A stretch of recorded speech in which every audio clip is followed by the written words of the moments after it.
नमस्कार, आप देख रहे हैं न्यूज 24 में आपके साथ पूजा राठौर शर्मा। एक सांसद, करोड़ों का कारोबार और 300 करोड़ का कैश। इनकम टैक्स की एक रेड ने पूरे देश में हंगामा मचा रखा है। पिछले 3 दिनों की छापेमारी में पकड़े गए कैश को गिनने के लिए दर्जनों मशीनें और दर्जनों लोग लगे हैं, लेकिन कैश की गिनती पूरी नहीं हो पा रही। एक माननीय सांसद के ठिकानों से पकड़ी गई ये भारी भरकम रकम कई सवाल खड़े कर रही है। चूंकि मामला कांग्रेस के सांसद का है, तो बीजेपी भी आरोप लगा रही है कि ये सारा कैश बीजेपी सरकार को गिराने के लिए इकट्ठा किया गया था। अब सच्चाई क्या है, ये तो आईटी की पूरी जांच के बाद ही सामने आएगा। लेकिन आपको दिखाते हैं सांसद के ठिकानों से मिला कैश का खजाना और क्या है पूरा मामला।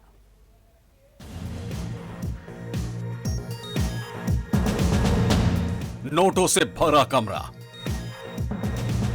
करीब दर्जन भर अलमारियों में नोटों की गड्डियां, जमीन पर नोट ही नोट। टकसाल को मात देती कांग्रेस सांसद के ठिकानों की तस्वीर। उड़ीसा, झारखंड, पश्चिम बंगाल में छापेमारी के बाद जो तस्वीरें सामने आई, उसने पूरे देश को सन्न कर दिया। चुनावी सरगर्मी के बीच इनकम टैक्स की रेड ने देश की राजनीति में भूचाल ला दिया। कांग्रेस के राज्यसभा सांसद धीरज साहू के घर से इतना कैश मिला जिसे देखकर आईटी के अधिकारी हैरान रह गए।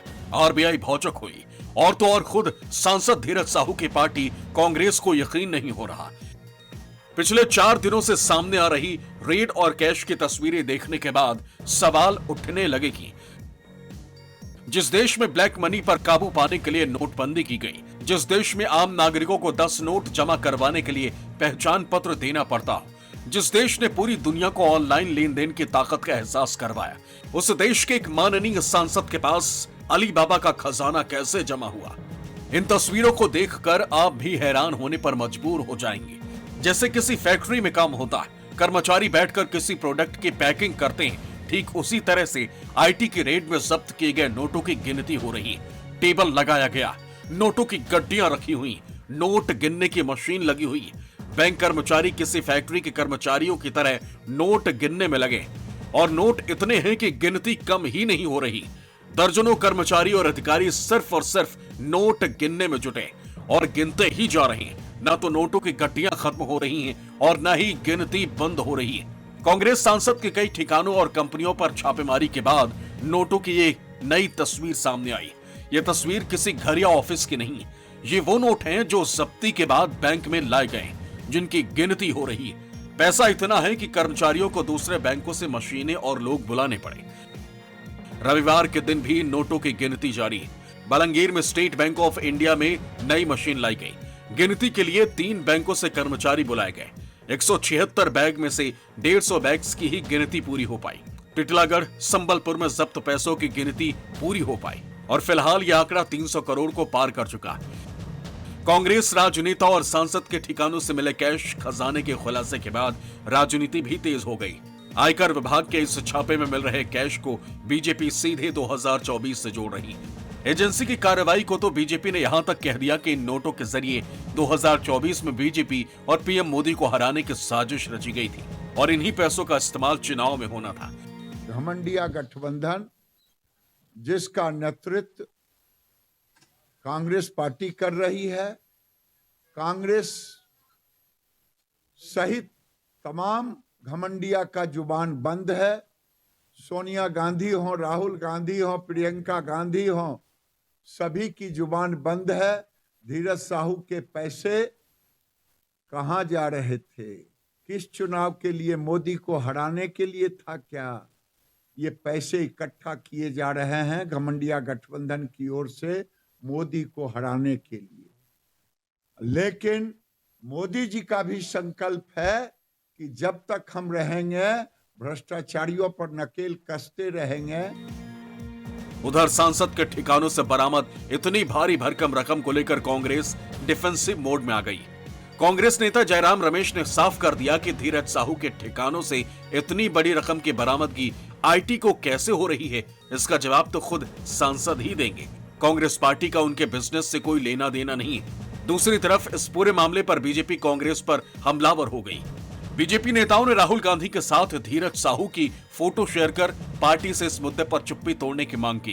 तो वहीं इस मामले पर प्रधानमंत्री नरेंद्र मोदी ने भी शुक्रवार को एक ट्वीट किया था। अपने ट्वीट में पीएम मोदी ने लिखा था कि देशवासी इन नोटों के ढेर को देखें और फिर इनके नेताओं की ईमानदारी के भाषणों को सुने। जनता से जो लूटा है उसकी पाई पाई लौटानी पड़ेगी। मोदी की गारंटी है। कांग्रेस सांसद के पास से 300 करोड़ की रकम बरामदगी के बाद इंडिया गठबंधन भी सकते में, और इंडिया गठबंधन के नेता बीजेपी के हमलों का जवाब अपने अपने अंदाज में दे रहे हैं। जो भारतीय जनता पार्टी अटैक कर रही है, मैं उन सभी से कहना चाहती हूँ, मंत्रियों से और जो भी भारतीय जनता पार्टी के नेता हैं, कि वो देश को आज ये आश्वासन दे कि अगर साहू जी कुछ समय बाद आकर भारतीय जनता पार्टी ज्वाइन कर लेते हैं तो उनको ये क्लीन चिट नहीं मिलेगा। हमने 70,000 करोड़ का घोटाला महाराष्ट्र में देखा है, पर जैसे ही वो भारतीय जनता पार्टी में शामिल हुए सब उसको भूल गए। हमने इतने एमपीज एमएलएज देखे हैं जिन्होंने डिफेक्शन किया है महाराष्ट्र में, हमारी पार्टी छोड़कर, हमारी पार्टी से गद्दारी कर भारतीय जनता पार्टी के खेमे में चले गए हैं, तो उनकी ईडी आईटी सीबीआई कार्रवाई सब खत्म हो जाती है। तो देश की जनता को भ्रष्टाचारी कांग्रेस बताने से पहले देश को यह आश्वासन दें कि ये भ्रष्टाचारी भारतीय जनता पार्टी में शामिल होकर गंगा नहीं नहा लेंगे। किसी के घर से अगर इतना मिलता है तो उनको एक्सप्लेन करना होगा। कुछ याद दिलाना चाहता हूं, हमारे माननीय प्रधानमंत्री जी भोपाल में गरज रहे थे करप्शन पे। 72 घंटे के अंदर जिन पर गरज रहे थे उन पर फूल की वर्षा हो रही थी। वो डिप्टी चीफ मिनिस्टर है, उस पर कहेंगी स्मृति जी अजीत पवार साहब पे, और उत्तर पूर्व में एक मुख्यमंत्री हैं, डॉजियर निकाला था आप लोगों ने, आज आपके वो one of the brightest faces बना के आप घुमा रहे हैं, उस पर कुछ कहेंगी स्मृति जी? वो मैं बार बार कहता हूं, टिप्पणी करने से पहले अतीत का आईना रखिए। इन्वेस्टिगेशन का मैटर है, हमको कुछ बोलना नहीं चाहिए इसके ऊपर। अभी कोई टिप्पणी का कोई वक्त नहीं अभी है, लेकिन ये हमारा जो स्टेट कांग्रेस है उनको सोचना चाहिए जे यहाँ पर जब तृणमूल कांग्रेस की हैरास करने के लिए भाजपा ये सेंट्रल एजेंसीज को मिसयूज करते हैं, तब ये स्टेट कांग्रेस बहुत बड़ा बड़ा बात करते हैं और सपोर्ट करते हैं। तो जब ये एजेंसी कांग्रेस की दूसरे स्टेट पे या दिल्ली में कांग्रेस लीडर्स को घर पर जाते हैं, तब इनको दुख होता है। तो पेन क्यों होता है, कैसा होता है? और अभी तो बहुत सारे रिकवरी हुआ, नेशनल रिकॉर्ड हो गया है। तो कांग्रेस को तृणमूल का खिलाफ कोई बात बोलने से पहले ये ऑल टाइम रिकॉर्ड का रिकवरी का ये सोचना चाहिए ये अधीर रंजन चौधरी को। आयकर विभाग ने शुक्रवार को झारखंड से कांग्रेस के राज्यसभा सांसद धीरज साहू से जुड़े उड़ीसा और झारखंड में कई ठिकानों में छापेमारी की थी। एएनआई के अनुसार ये कैश उड़ीसा और झारखंड में उनके घर से बरामद हुआ। जी हाँ, यानी हाल ये कि जहां हाथ डाले आईटी वहीं पर पैसा ही पैसा, और इतना पैसा कि आपको बता दें क्या क्या हुआ है। दरअसल जब से ये छापेमार कार्यवाही हो रही है, कब तक चलेगी नहीं कहा जा सकता, क्योंकि अभी पता ही नहीं कि कितनी ये अकूत संपत्ति है। पैसा इतना था कि बैंक से मशीनें मांगनी पड़ी, क्योंकि बार बार मशीनें खराब हो जा रही थी। आपको बता दें इसके बाद क्या हुआ, देखिए पहले दिन 150 करोड़ की गिनती हुई, 150 करोड़ तक ये आंकड़ा पहुंचा। इसमें कई बार मशीनें बदलनी पड़ी। फिर कैश इतना था कि कई मशीनें बार बार खराब हो जा रही थी। बड़ी बात जो निकलकर सामने आई, और इसलिए हाफ गए अधिकारी भी वहां जो मौजूद थे। मशीनें खराब होने की वजह से गिनती को कई बार बीच में रोकना भी पड़ा। आपको यह भी हम बता दें कि आईटी को नई मशीनें मंगानी पड़ी, तब जाकर के एक बार फिर काम शुरू किया जा सका। अब इधर यह भी जान लीजिए, आयकर विभाग की तरफ से 3 दर्जन मशीनें लगानी पड़ी हैं। 12 या 36, यानी 36 मशीनें, अब तो 40 हो गई हैं जिनसे ये गिनती चल रही है। साथ ही जान लीजिए एसबीआई की बलागीर और संबलपुर दोनों शाखाओं में गिनती करनी पड़ी है। इसके अलावा आपको बता दें नोटों की गिनती में 2 दिन और लग सकते हैं। बड़ी जानकारी यह भी है, 2 दिन और शायद उससे ज्यादा भी बढ़ जाए तो गलत नहीं होगा। 40 मशीनों से नोटों की गिनती फिलहाल की जा रही है। आयकर की टीम ने शुक्रवार को बलंगीर जिले के सुदापाड़ा में शराब कंपनी के मैनेजर के घर छापेमारी कर नोटों से भरे 156 बैग बरामद किए। ये रकम 100 करोड़ से अधिक बताई जा रही। वहीं बुधवार और गुरुवार को आयकर विभाग के अधिकारियों ने Baldev Sahu and group of companies के बलंगीर कार्यालय में छापेमारी कर अलमारियों में बंद कर रखी गई 200 करोड़ से अधिक नकदी जब्त की थी। बीजेपी के आरोपों को माने तो अभी ऐसी दर्जनों अलमारियां हैं जिसे खोलना बाकी है, और जब खोल ली जाएंगी तो आंकड़ा 1000 करोड़ तक पहुंच सकता है। आयकर विभाग ने 10 जगहों पर छापेमारी की और सबसे बड़ा सवाल है कि इतना कैश कहां से आया। सबसे पहले इन ठिकानों को बताते हैं। तो पूरा मामला दरअसल सियासी भी हो चला है, लेकिन अब आपको बताते हैं कि ये जो धीरज साहू के यहाँ पर छापा पड़ा और इसमें अब तक जो 300 करोड़ तक की संपत्ति जुटाई जा चुकी है, गिनती हो चुकी है, कहां कहां पर ये छापे पड़े ये भी जान लीजिए और आगे क्या कुछ होने वाला है आपको बताते। देखिए, ओडिशा के बोलागीर के सुदापाड़ा में एक ठिकाने से 156 बैग बरामद किए गए और उनमें फिर काउंटिंग शुरू हो गई। अब तक केवल 30 बैग ही गिने जा चुके हैं। बड़ी बात, 156 में सोचिए महज 30 बैग, कहा जा रहा है 300 करोड़ तक की संपत्ति मिली है। 200 करोड़ की नकदी केवल बोलागीर से बरामद की गई। यहां पर जो छापा पड़ा 200 करोड़ की संपत्ति यहां से मिली। ओडिशा के संबलपुर, सुंदरगढ़ और झारखंड के बोकारो और रांची और कोलकाता से भी मिला है कैश, ये भी जानकारी है।